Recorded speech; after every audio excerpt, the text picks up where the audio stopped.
नमस्ते दोस्तों, मैं हूं सतीश कुमार। दोस्तों, आज के बिजनेस लेसन में मैं आपके साथ बिजनेस में कंपटीशन करना चाहिए या नहीं करना चाहिए, इसके बारे में डिस्कस करने वाला हूं। So hit like to this video, subscribe to roaring business school and let's begin. दोस्तों, मुझे तो बिजनेस में कंपटीशन करना इतना सही नहीं लगता। आपस में लड़ना ये सही नहीं लगता। क्यों, मैं आपको डिटेल में समझाता हूँ, डोंट वरी। भारत एक विशाल देश है। अब तो भारत दुनिया के मोस्ट पॉपुलस कंट्री भी बन चुकी है। भारत में कदम कदम पर प्रॉब्लम है। ये सारे प्रॉब्लम्स हमारे लिए मतलब बिजनेसमैन के लिए बहुत बड़ी अपॉर्चुनिटी है। भारत में जब एक बच्चा माँ के कोख में होता है ना, उधर से लेके वो बच्चा पैदा होके, वो बच्चा बड़े होके, वो बच्चे को भी शादी होके, और उसके बच्चे स्कूल को जाके, और ये छोटा बच्चा बूढ़ा होके मर जाता है ना, वो मरने के बाद तक भी हम उससे पैसे कमा सकते हैं। जब एक बच्चा माँ के कोख में होता है ना, उधर से लेके वो बड़ा होके बूढ़ा होके मरने के बाद भी हम पैसा कमा सकते हैं।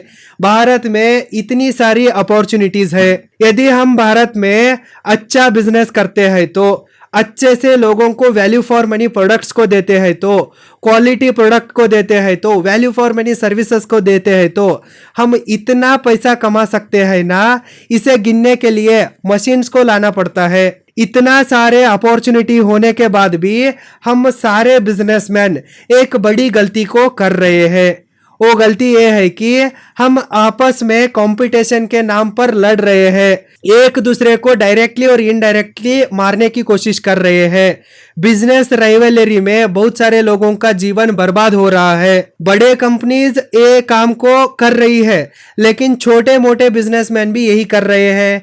एक आदमी का चाय का दुकान चल रहा है तो उसके सामने 10 आदमी आके अपने ठेला लगाते हैं। इस तरह से लोग आपस में कंपटीशन करके, आपस में लड़के किसी दूसरों को और तीसरों को फायदा करके दे रहे हैं। जैसे हिंदू मुस्लिम झगड़ा होने से कट्टर ब्राह्मणों को और कट्टर जैन लोगों को फायदा होता है ना, उसी तरह से भारत के बिजनेसमैन आपस में लड़ने से फॉरेन कंपनियों को फायदा होता है। हिंदू मुस्लिम झगड़ा होने से कट्टर ब्राह्मणों को सत्ता मिलती है, पावर मिलती है, और कट्टर जैन लोगों को धंधा मिलता है यानी पैसा मिलता है, और बाकी जैन लोगों को और ब्राह्मण लोगों को कुछ नहीं मिलता है।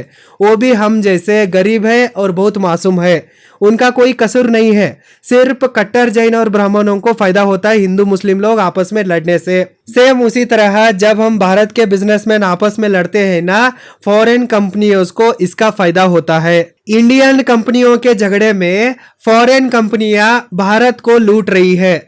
इसलिए मुझे लगता है कि भारत के बिजनेसमैन आपस में कंपटीशन नहीं करना चाहिए। कंपटीशन चक्कर में एक दूसरों को मारना नहीं चाहिए।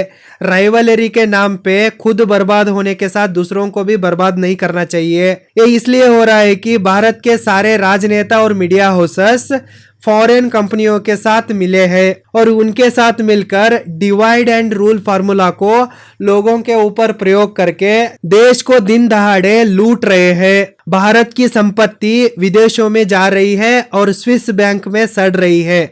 इसलिए दोस्तों, हमें अलर्ट होना चाहिए, आपस में कंपटीशन करना बंद करना चाहिए और एक साथ मिलके ये फॉरेन कंपनियों को, हमारे पॉलिटिशियंस को और मीडिया हाउसेस को एक सबक सिखाना चाहिए। जब तक हम आपस में लड़ते रहते हैं ना, हमको फायदा नहीं होता है, इधर दूसरों को और तीसरों को फायदा होता है। कंपटीशन करना ही है तो फॉरेन कंपनियों के साथ कंपटीशन करो। यदि आप उनसे कॉम्पीट नहीं कर सकते हैं तो कंपटीशन ही मत करो। लड़ना है तो बाहर के दुश्मनों से लड़ो ना यार, अपने घर वालों से क्यों लड़ रहे हो। यदि आप दूसरों के साथ कंपटीशन करते हैं तो आप नंबर 1 बन सकते हैं, इसमें कोई डाउट नहीं है। लेकिन यदि आप खुद के साथ कंपटीशन करते हैं तो आप ओनली 1 बन सकते हैं, वन एंड ओनली ब्रांड बन सकते हैं, वन एंड ओनली मास्टरपीस बन सकते हैं। थोड़ा इसे ध्यान से समझने की कोशिश कीजिए। दूसरे लोग क्या कर रहे हैं, आपके पड़ोसी क्या कर रहा है, आपके कॉम्पिटिटर क्या कर रहा है, इसकी चिंता छोड़ दीजिए। आप क्या कर रहे हो और आपको क्या करना है इसके ऊपर फोकस करो। दूसरों के साथ कंपटीशन करने के चक्कर में अपने पैसे को, एनर्जी को और टाइम को बर्बाद मत करो। उसी पैसे को, उसी टैलेंट को और उसी एक टाइम को अपने बिजनेस के ग्रोथ में निवेश करो। दूसरों को बर्बाद करने के लिए जो भी आप टाइम को लगा रहे हो और स्ट्रेटजी को लगा रहे हो, पैसे को लगा रहे हो ना, उसी पैसे को अपने बिजनेस में निवेश करो और अपने बिजनेस को इम्प्रूवमेंट करो। हर दिन क्वालिटी को कैसे बढ़ा सकते हैं इसके बारे में सोचो। क्वालिटी को बढ़ाने के लिए पैसा निवेश करो और कस्टमर को क्वालिटी सर्विस को दो, क्वालिटी प्रोडक्ट्स को दो, वैल्यू फॉर मनी सर्विस दो, वैल्यू फॉर मनी प्रोडक्ट्स दो और अपने कस्टमर को हमेशा खुश रखो। कस्टमर को सेटिस्फाई करने के लिए जो करना चाहिए ना उसे करो।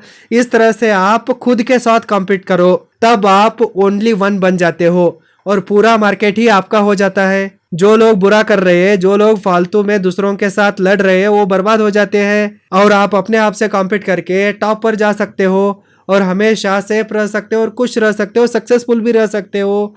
इसको थोड़ा समझने की कोशिश करो। यदि लोग आपसे जलकर आपको गिराने के लिए कम प्राइस में माल बेच रहे हैं तो उन्हें बेचने दो। आपका कॉम्पिटिटर जितना प्राइस गिराता है ना, आप उतना ही अपने क्वालिटी को बढ़ाते जाओ। जैसे जैसे आपका कॉम्पिटिटर प्राइस को गिराता है ना, आप वैसे वैसे क्वालिटी को बढ़ाते जाओ। मतलब वो कितना भी सस्ता में माल बेचने दो, आप क्वालिटी को मेंटेन करो।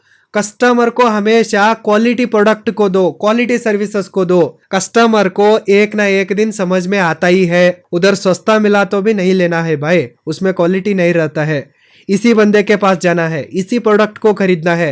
ये थोड़ा महंगा है लेकिन ये वैल्यू फॉर मनी है, ये अच्छा प्रोडक्ट है, क्वालिटी प्रोडक्ट है, खरीदना है तो इसे ही खरीदना है। लोगों को एक दिन ये समझ में आता है। कॉम्पिटिटर को टक्कर देने के चक्कर में आप भी लॉस में प्रोडक्ट को मत बेचो।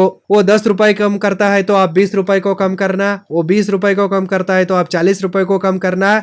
इसके चक्कर में कौन बर्बाद हो रहा है? वो भी बर्बाद हो रहा है और आप भी बर्बाद हो जाते हो। इसके बीच किसको फायदा होता है? कस्टमर का फायदा होता है और इसमें तीसरा दूसरा कॉम्पिटिटर आके वो फायदा उठा के लेके जाता है, अपने मार्केट को भी लेके जाता है और कस्टमर को भी लेके जाता है। इस तरह होने मत दीजिए। कॉम्पिटिटर आपको गिराने के लिए कितने भी नीचे गिरने दो, कितने भी सस्ते में माल को बेचने दो, आप उसे इग्नोर करो। आप सिर्फ अच्छा क्वालिटी को मेंटेन करते जाओ। देखो, लोग एक दिन वो फ्री में देता है तो भी, सस्ते में देता है तो भी लोग उसको लात मारकर आपके पास आते हैं और मुंह मांगे दाम पर आपके प्रोडक्ट्स को ही खरीदते हैं। इसके लिए आपको एक बेस्ट एग्जांपल देना है तो आप आईफोन को देखिए। मार्केट में चाइनीज कंपनियां 5,000 में, 10,000 में, 12,000 में, 18,000 में, 50,000 में मोबाइल फोन्स को बेच रहे हैं, लेकिन लोग किधर जा रहे हैं? लोगों का सपना क्या है? आईफोन को खरीदना है। आज भी आईफोन को खरीदना करोड़ों लोगों का सपना है यार। लोग लोन करके आईफोन को खरीदते हैं। चाइनीज वाले सस्ता माल बेच रहे हैं तो उन्हें बेचने दो यार। आप आईफोन बनो, आप एक बड़ा ब्रांड बन जाओ। क्वालिटी के लिए दूसरा नाम ही आपका प्रोडक्ट होना चाहिए। उस तरह से क्वालिटी प्रोडक्ट को, क्वालिटी सर्विसेज को बिल्ड करो।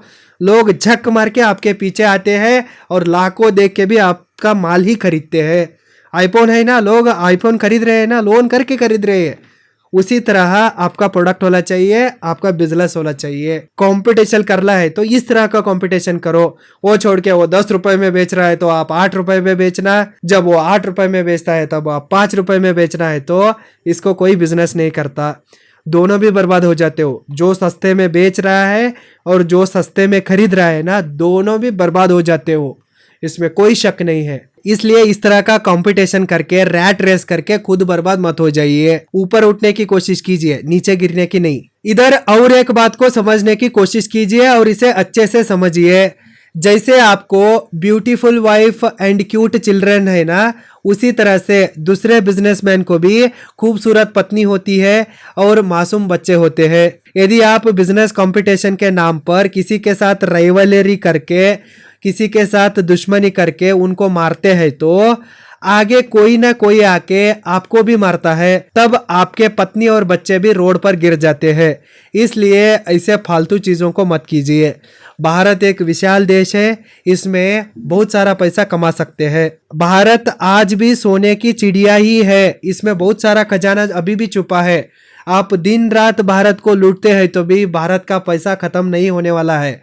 इसलिए फालतू कंपटीशन को छोड़िए, अनहेल्दी कंपटीशन को छोड़िए और सबके साथ हंसते हंसते रहिए, सबके साथ फ्रेंडली रिलेशनशिप को मेंटेन कीजिए। सिर्फ आप आगे जाने की मत सोचिए, सिर्फ मैं ही होना चाहिए ऐसा कभी भी मत सोचिए। आप भी अच्छे से जियो और दूसरों को भी जीने दो। खुशी खुशी से आगे बढ़ो और हमेशा खुश रहो, सक्सेसफुल रहो और सेफ रहो। आप भी जियो और दूसरों को भी जीने दो। मुझे तो इसके ऊपर ऐसा ही लगता है।